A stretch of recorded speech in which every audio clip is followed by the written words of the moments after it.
नमस्कार। आपके बीच में मैं हाजिर हूँ डॉक्टर प्रवीण कुमार एक नई वीडियो के साथ। रिसर्च रिलेटेड स्टडी मटेरियल में आज हम जिस टॉपिक को ले रहे हैं वो टॉपिक है इंडेक्स। और इस इंडेक्स पर चर्चा करने से पहले मैं आपको इतना बताना चाहूँगा कि आपने रिसर्च वर्क बहुत अच्छा किया, आपने बहुत काम किया।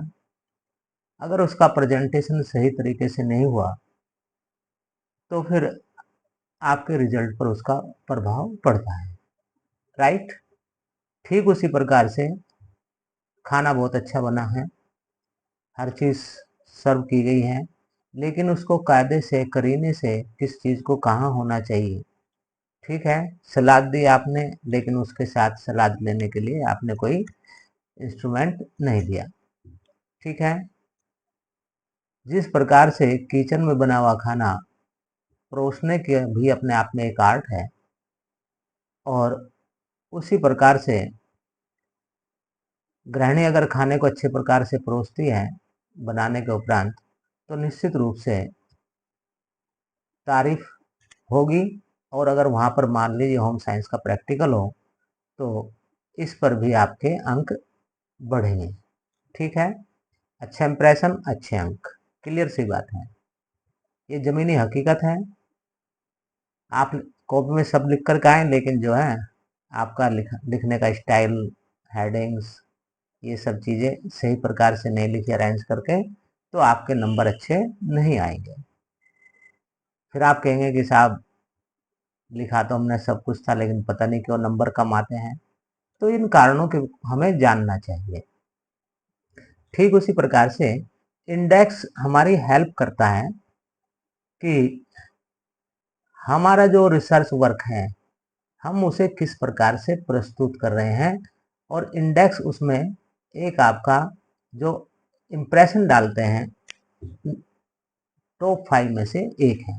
ठीक है, अब इंडेक्स में जब आप देखेंगे, यहाँ पर आगे हम बढ़ेंगे, तो ये हाइपोथेटिकल इंडेक्स है, और इससे आपको अंदाजा लग जाएगा अगर आपने पहले कभी प्रोड्यूस किया हो अपना रिसर्च वर्क फाइल के रूप में या डिजर्टेशन के रूप में, तो उसमें थोड़ा सा आपको डिफरेंस जरूर आएगा, राइट। मैं नहीं कह रहा हूँ सभी का डिफरेंस आएगा उसमें, लेकिन बहुत ही कम स्टूडेंट्स हैं जो इस प्रकार से इंडेक्स को तैयार करते हैं।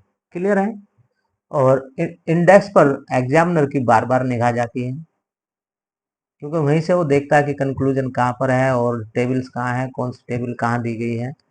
क्लियर है, बार बार वो इंडेक्स वाले चैप्टर पर हाथ रखेगा और वहां से देख करके आपका अंदर का मटेरियल देखेगा। बार बार निगाह उसकी पड़ेगी तो आपके इंडेक्स पर पड़ेगी।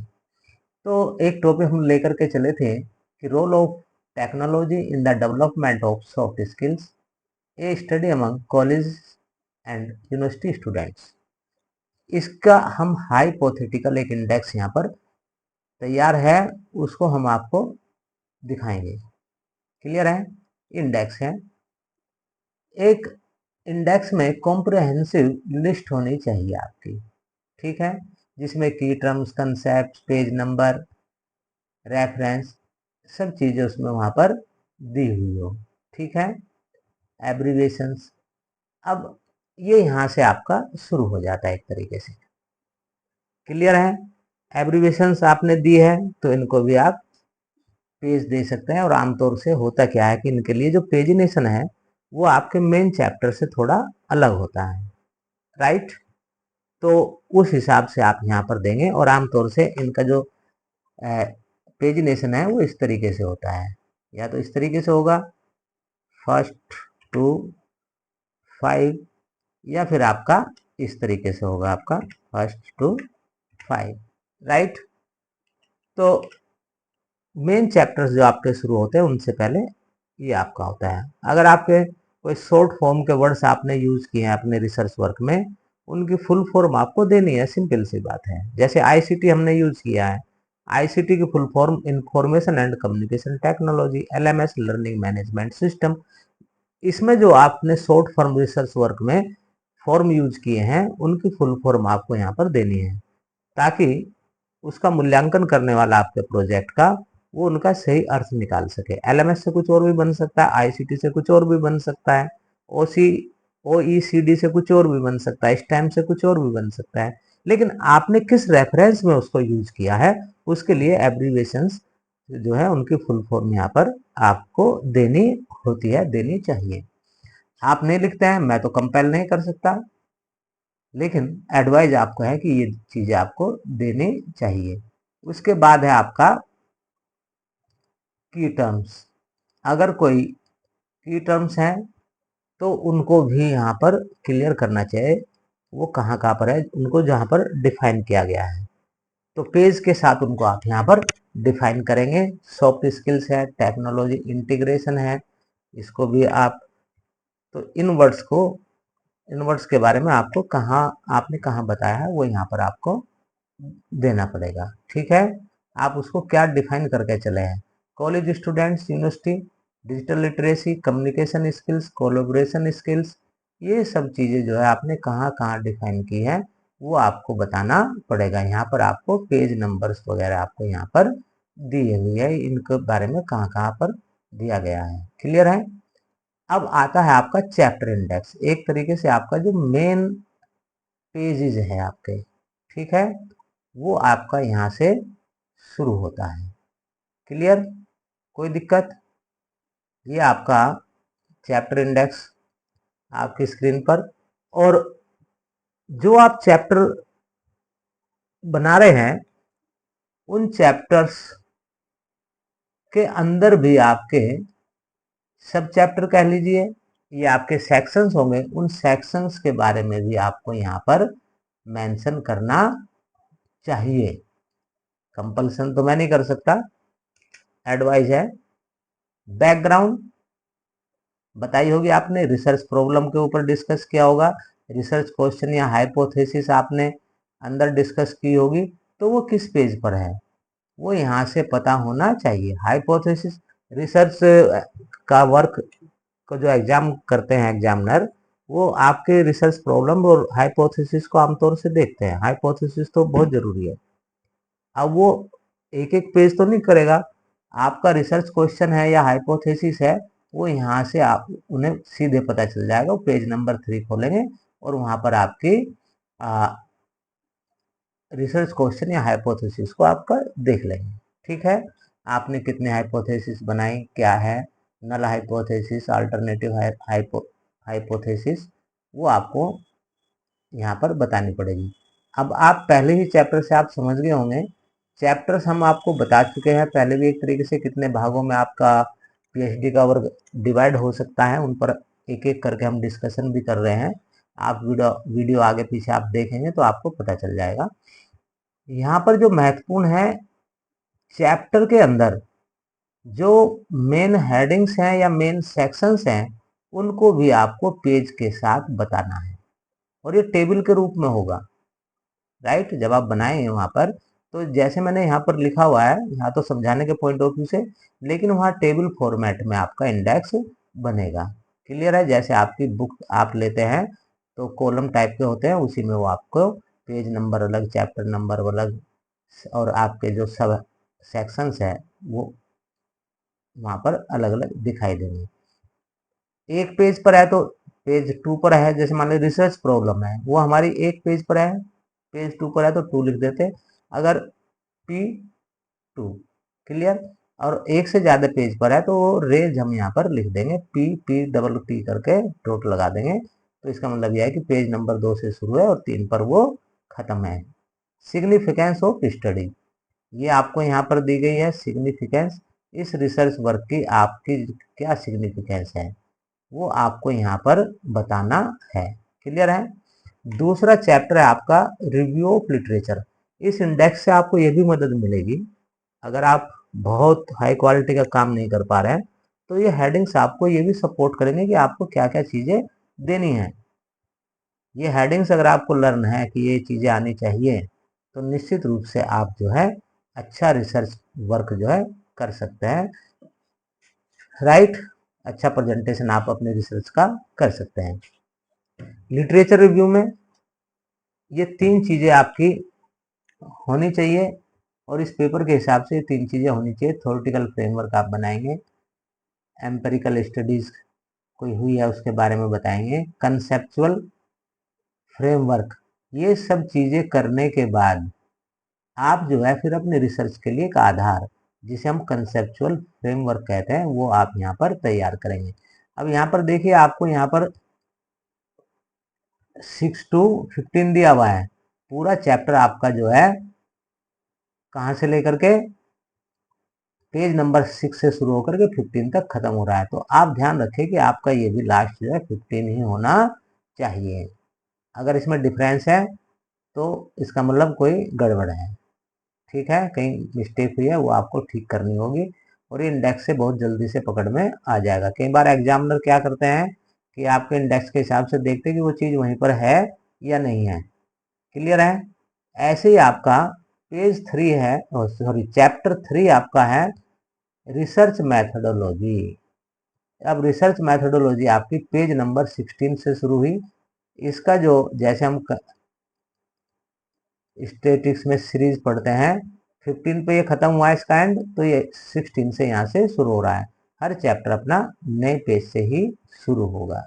राइट? रिसर्च डिजाइन पेज 16 से शुरू है और 18 पेज पर खत्म है। तो रिसर्च मैथडोलॉजी में एक तो आपको आना चाहिए, क्या क्या मेंशन करना है, रिसर्च डिजाइन, सैम्पलिंग स्ट्रेटजी जो आपने अडोप्ट की है, डाटा कलेक्शन मेथड और data analysis method.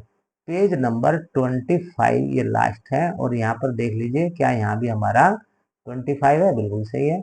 Research design, research design में आप जो है किस प्रकार से आप सर्वे करेंगे, कितना आपका सैंपल साइज होगा, कौन सा आपका एरिया होगा, कौन सा आप डाटा कलेक्शन मेथड यूज करें, डाटा कलेक्शन टूल यूज करेंगे, उनके बारे में आपको यहाँ पर बताना होगा। क्लियर है?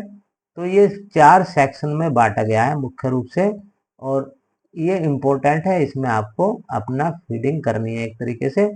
आपके पास मैटर होगा, केवल उसको एक्सप्लेन आपको करना है जो आपकी प्लान है। चैप्टर 4 है आपका डाटा एनालिसिस। इससे पहले चैप्टर में हमने डाटा कलेक्शन आपका आ गया है। डाटा एनालिसिस किस मेथड से होगा जो पहले चैप्टर में बताया है रिसर्च डिजाइन में, उसी को यहाँ पर हम अडोप्ट करेंगे। उसी के आधार पर हम यहाँ पर अपने डाटा का एनालिसिस करेंगे। और जो भी हमने यहाँ पर पेज 26 से शुरू हो रहा है और 40 पर खत्म हो रहा है, तो 26 और ये लास्ट आपका 40 है। इन चीज़ों का बड़ा ध्यान रखिए, कंप्यूटर टाइपिस्ट इन चीज़ों में बहुत गलती करते हैं। और चूंकि रिजल्ट आपका है, काम आपका है, तो इसका ध्यान भी आपको रखना है, अदरवाइज दिक्कत भी आपको होगी, जिसका ये रिसर्च वर्क है। तो डाटा एनालिसिस में आप डेस्क्रिप्टिव, इन्फेरेंशियल, कंटेंट एनालिसिस, इनमें से जो भी आपने यूज किया है, तीनों यूज किए हैं तो तीनों, लेकिन इसका आधार होगा जो आपने रिसर्च डिजाइन में दिया हुआ है। राइट? और इसको इन भागों में हम बांट सकते हैं। और डेस्क्रिप्टिव में इसमें टेबल्स वगैरह आपकी आएगी, टेबल्स वगैरह उनके आधार पर उनका टेबल नंबर वगैरह जो भी है वो आप यहाँ पर टेबल के साथ जो है एक्सप्लेन करते चल जाएंगे। कई बार क्या होता है कि एक पेज पर टेबल्स दे दी जाती है, और जो है टेबल्स के लिए हम एक अलग से सेक्शन बना देते हैं, वहाँ पर सब टेबल नंबर वगैरह सब आ जाता है टाइटल के साथ, जो फुल एक आइडियल टेबल होनी चाहिए, और उनका एनालिसिस हम एक साथ लगातार रनिंग उसमें दे देते हैं। कुछ रिसर्चर करते क्या है कि टेबल वाइज जो है उसका एक्सप्लेन करते चले जाते हैं। आपकी जो भी प्लान हो, आपको उसी हिसाब से यहाँ पर डाटा एनालिसिस करना है। अब रिजल्ट्स हैं आपके, ठीक है, आपने डाटा एनालिसिस किया, उसके बाद चैप्टर आपका 5 है। तो इसमें आमतौर से हमारे जो रेस्पोंडेंट्स हैं, खास तौर से जो ह्यूमैनिटीज़ का फील्ड है, जैसे मार्केटिंग है, कंज्यूमर बिहेवियर है, एचआरएम है, पर्सनल मैनेजमेंट से रिलेटेड चीज़ें हैं, इनमें आमतौर से हम लोग सर्वे करते हैं ह्यूमन के ऊपर, ठीक है। और जो रेस्पोंडेंट्स है, जो हमें आंसर देते हैं, रिप्लाई देते हैं, रेस्पॉन्स देते हैं, उनकी डेमोग्राफिक डाटा भी हम कलेक्ट करते हैं। Right?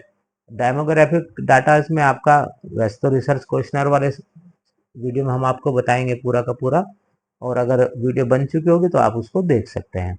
Demographic characteristics, as, education वगैरह, वो यहाँ पर उसके आधार पर आपको रिजल्ट बताना है। यहाँ आपको टेबल्स की जरूरत नहीं पड़ेगी।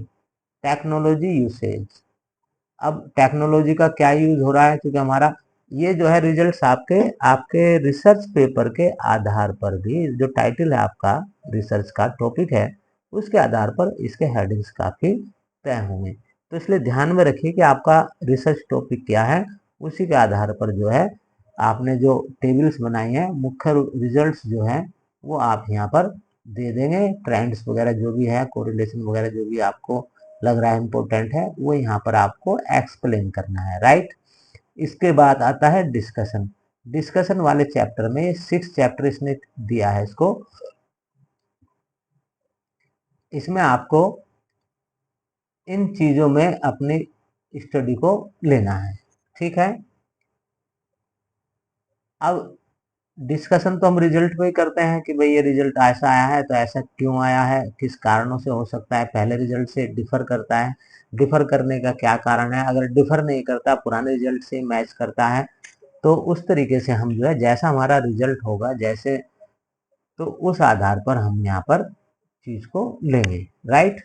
डिस्कशन वाले में implication of the study, limitations of the study हमने एक अलग चैप्टर बताया था, और आपको बताया भी था कि ज़्यादा चैप्टर हम इसलिए बना रहे हैं ताकि जो स्टार्टिंग कर रहे हैं रिसर्च के फील्ड में उनको ज़्यादा प्रॉब्लम ना हो, ज़्यादा दिक्कत ना हो, आसानी से वो छोटे छोटी चीज़ें स्टेप बाय स्टेप कुछ ना कुछ लिखना सीख जाए। अगर डिस्कशन में लिमिटेशन आप भूल गए तो आपका ये चैप्टर जो है एक तरीके से इनकम्प्लीट हो गया और आपने लिमिटेशन का अलग भी नहीं बनाया है। फ्यूचर डायरेक्शन, फ्यूचर डायरेक्शन क्या होनी चाहिए रिसर्च की, वो उसको आप यहाँ पर रिकमेंडेशन या सजेशंस के रूप में जो हमने अलग चैप्टर बताया था वो आप यहाँ पर उसको बताएंगे, राइट। तो ये डिस्कशन वाला चैप्टर जो छठा है, इसमें भी आपको जो भी सेक्शंस है आपके अंदर मेन चैप्टर के अंदर उनको इंडेक्स में शो किया जाना चाहिए, राइट। उसके बाद है सेवेंथ आपका कंक्लूजन, क्लियर है। निष्कर्ष क्या है आपके उसके रिसर्च के, वो आपको यहाँ पर मेंशन करने हैं। की फाइंडिंग्स, जो की फाइंडिंग्स है उनकी समरी आप देंगे, पॉइंट वाइज दे सकते हैं, आप डेस्क्रिप्टिव उसमें दे सकते हैं, पॉइंट वाइज देंगे, ये स्टाइल आपके अपने ऊपर है, ठीक है। लेकिन हर चैप्टर में एक छोटा सा 1-2 पैरे का इंट्रो देने का आप प्रयास जरूर करें। ये नहीं कि सीधे सीधे ला करके आपने फाइंडिंग्स आपने यहाँ पर रख दी, क्लियर है। उसके बाद आपका कुछ चीजें, ये तो आपका कंक्लूजन तक आपका यहाँ पर हो गया है, क्लियर है। अब चीजें आती हैं आपकी कुछ, जैसे आपका रिसर्च क्वेश्चनर है, चार्ट्स वगैरह है, वो कहाँ पर आप उनको शो करें, तो वो आप सबसे लास्ट में अपेंडिक्स के नाम से आपका ये, अपेंडिक्स के नाम से आपका ये क्या है, एक चैप्टर बनाया जा सकता है, बनता है, कुछ भी कह लीजिए उसको, और मैं कह रहा हूँ बनाना चाहिए, राइट। इसमें 3 इसने बनाया है यहाँ पर, ठीक है।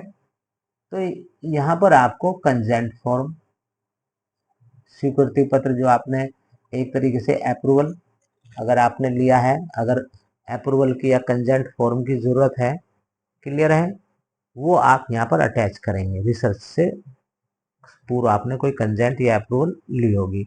सर्वे इंस्ट्रूमेंट, सर्वे इंस्ट्रूमेंट का मतलब सीधे से यह है कि आपने जो टूल्स यूज किया डाटा कलेक्शन के लिए वो आप यहाँ पर मेंशन करेंगे, ठीक है।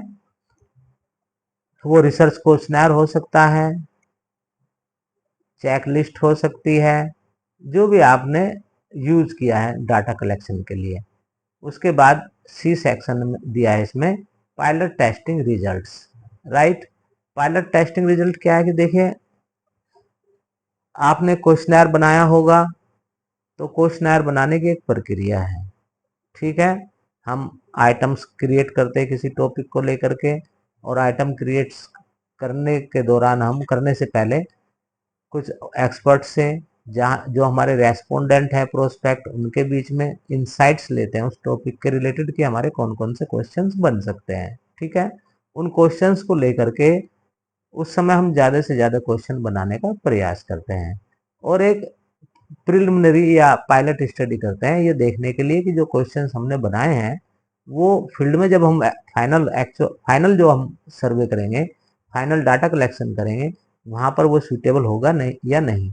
तो उसकी सूटेबिलिटी देखने के लिए पायलट टेस्टिंग होती है। क्लियर है?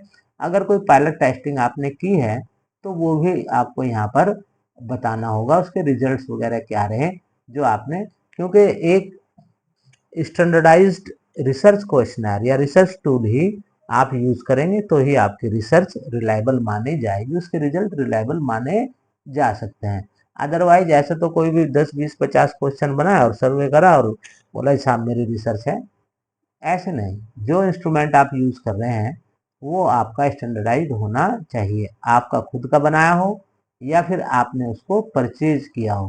कई एजेंसीज हैं जो इन चीजों को बना करके बेचती भी है। क्लियर है? तो ये आपका इंडेक्स से रिलेटेड चैप्टर है। इंडेक्स आपकी कैसे बनेगी, और मैं फिर आपकी नॉलेज में डाल देता हूं कि एक स्टूडेंट केवल चैप्टर 1 to 3 लिखता है, कंक्लूजन तक जाता है, रेफरेंसेस तक जाता है, राइट, और वहां जाने 20 का जो सेक्शंस हैं उनको डिस्प्ले नहीं करता है अपने इंडेक्स में। दो स्टूडेंट्स के बीच का अगर इंडेक्स में ये डिफरेंस है कि एक स्टूडेंट ने केवल चैप्टर के नाम लिख दिए हैं, पेज नंबर डाल दिए, एक स्टूडेंट ये है कि चैप्टर के नाम भी लिखे और उनके जो मेन सेक्शंस हैं उनके भी नाम लिखे हैं और उनके सामने भी पेज नंबर लिखा है, तो निश्चित रूप से जिसने दूसरे नंबर पर यहाँ बताए गए विधि के अनुसार काम किया है उस स्टूडेंट्स को अच्छे नंबर नेचुरली मिलेंगे। उसका क्लेम है, उसका राइट है कंपेरेटिवली उस स्टूडेंट को जिसने 6-7 चैप्टर के नाम लेकर कहानी खत्म कर दी, राइट। इसमें मेन चीज थी मुझे आपको ये बताना कि किस प्रकार से आपको मेन चैप्टर्स को यहाँ पर दिया जाना चाहिए। क्लियर है? और इसमें आपके कुछ ऐसे चैप्टर है जैसे रेफरेंसेज है, वो आपका रेफरेंसेज यहाँ पर नहीं है, तो उसको आप चैप्टर कौन सा कर सकते हैं, उसको आप चैप्टर 8 कर सकते हैं। क्लियर है? रेफरेंसेज जो आपका रह गया, रेफरेंस हम आपको बता चुके हैं पहले कि रेफरेंसेज में क्या आता है, तो वो आपको यहाँ पर क्लियर है। ये आपका रेफरेंसेज वाला चैप्टर है जो हम यहाँ पर मेंशन नहीं कर पाए। क्लियर है? और इसके भी अगर आपने यहाँ पर वेबसाइट्स वगैरह दी हुई है, जैसे मैंने बहुत सारे आपको बताए थे कि जर्नल्स हो सकते हैं, तो उस तरीके से आप भी यहाँ पर जैसे JOURNALS जर्नल्स, कोई वेबसाइट आपने की है, वेबसाइट की लिस्ट दी है आपने रेफरेंसेज में, इस तरीके से आप जो है कोई ब्लॉग आपने दिए हैं, ब्लॉग से भी आपने स्टडी की है, थीसिस आपने स्टडी की है, तो इस तरीके से आप उसको भी सब सेक्शन में आप बांट सकते हैं। क्लियर है? बहरहाल यह है कि आपका प्रेजेंटेशन इंडेक्स का बहुत ही बेहतरीन होना चाहिए, एक मैच्योर स्टूडेंट की तरह होना चाहिए। आप हायर एजुकेशन के स्टूडेंट हैं और आपसे एक मैच्योरिटी की अपेक्षा की जाती है, और टफ नहीं है, बस थोड़ा सा आपको इसमें ध्यान देकर प्राथमिकता प्रायोरिटी देनी है, राइट। अगर आप प्रायोरिटी देंगे तो आपका काम बहुत ही अच्छा होगा, आप खुद महसूस करेंगे कि मेरे अंदर बदलाव हुआ है। ठीक है? तो ये रिसर्च स्टडी मटेरियल के अंतर्गत ये एक वीडियो है बनाई हमने आप लोगों के लिए, आप इसको देखिए और रिकमेंड करिए अपने मित्र मंडली में। जो भी रिसर्चर है, जो भी हायर एजुकेशन के स्टूडेंट है, चाहे वो BBA MBA के हो, चाहे रिसर्च जहाँ भी हो रही है, डिजर्टेशन के रूप में हो, इंटर्नशिप के रूप में हो, वहाँ भी इस प्रकार से होगा, बस केवल ऊपर के टाइटल चेंज हो जाएंगे, वहाँ इंटर्नशिप का आ जाएगा। डिजर्टेशन है वहाँ थीसिस के बजाय आपका डिजर्टेशन आ जाएगा। इंडेक्स को इसी तरीके से आपको प्रस्तुत करना चाहिए अच्छे नंबर लाने के लिए। तो मैं समझता हूँ कि इस मौके पर एक अपील है आपसे कि वीडियो को न केवल लाइक सब्सक्राइब करें, आप लाइक करें, इसे शेयर भी करें। दूसरा यह है कि आप इसको देखिए। मेरा ये ऐलान है और ये मैं कहना चाहता हूं कि अगर आप इन वीडियोस को देखते हैं, पूरा नोट्स भी लेते हैं, तो निश्चित रूप से आप उस फील्ड में, रिसर्च का फील्ड हो चाहे आपका सब्जेक्ट जिसकी वीडियो हम दे रहे हैं, उसमें आप एक्सपर्ट बन सकते हैं। कोई दिक्कत आपको नहीं आएगी, बस केवल आपको संकल्प लेने की जरूरत है। मैं आज नहीं बल्कि अब से एटीएन एकेडमी का जो चैनल है उसकी सभी वीडियो को पूरा देखूंगा और नोट्स लूंगा और उनको अपनी पढ़ाई में उपयोग में लाऊंगा। अगर ये आपने संकल्प कर लिया तो निश्चित रूप से आप इसमें अपनी पढ़ाई के मामले में अव्वल होंगे और आपको खुद चेंज महसूस होगा। इसी आशा अपेक्षा के साथ कि आप हमारी भावनाओं पर खरे उतरेंगे, मैं आपको प्रणाम करता हूँ। नमस्कार, जय हिंद, जय भारत।